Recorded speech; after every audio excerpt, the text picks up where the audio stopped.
if you're a public figure, are there certain venues you just shouldn't be in, no matter how normal you want to feel?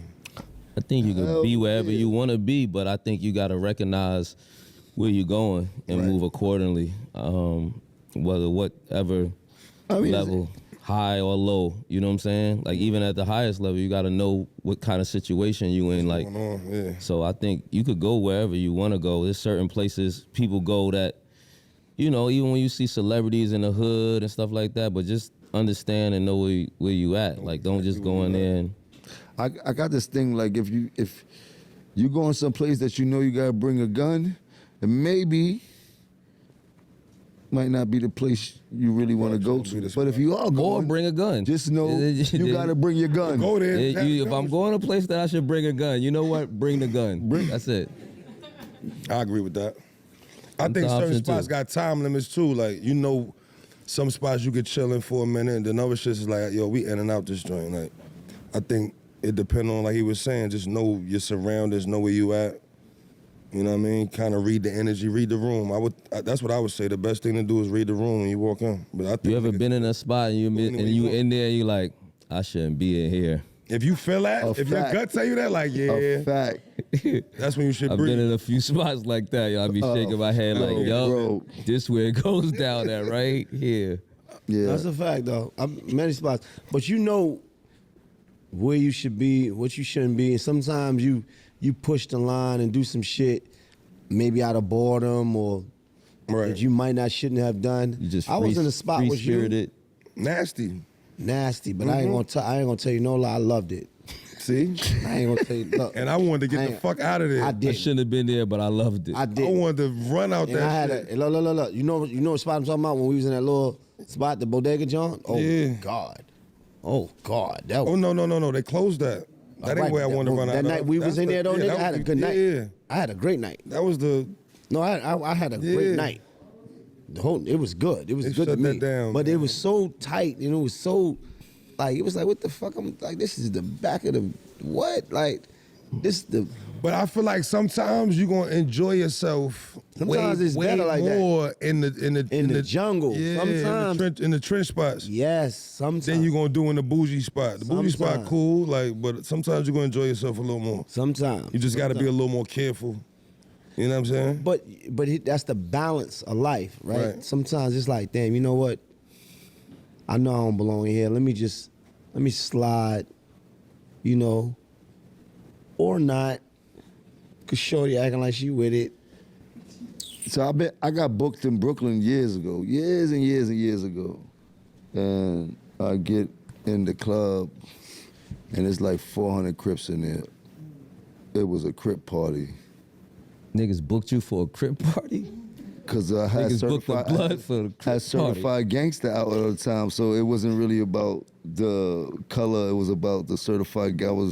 You was throwing it up in there? How'd that go? How was that event? Because at that time you was throwing it up a lot, so I want to know if you had the beef. You had beef with the Crips. You had a party with the Crips. There was let's say it was an interesting night. It definitely was an interesting night. Definitely got to a gangbanging party. Pause. That's when Certified Gangstas just came out. Shout out to Little C's and C Gutter. That was back in those days when everybody was at odds. Have we all went to see a female at a place or area? Yes, nigga. And I done got trapped in so many places, man. I had to call people to come get me so many times. Like, it ain't looking right, man. Mayday in Brooklyn, like 4 times I done got trapped up in Brooklyn, bro. When I shook my head and did that earlier and said, yeah, I shouldn't be here. It was going to girl places. Wasn't a club for me. It'd be like places you go. That didn't happen. She invited you, yo, come over. It's all love, family here. Got in there and be like, this was not it. I ain't gonna lie though, man. I feel it. I feel what's going on.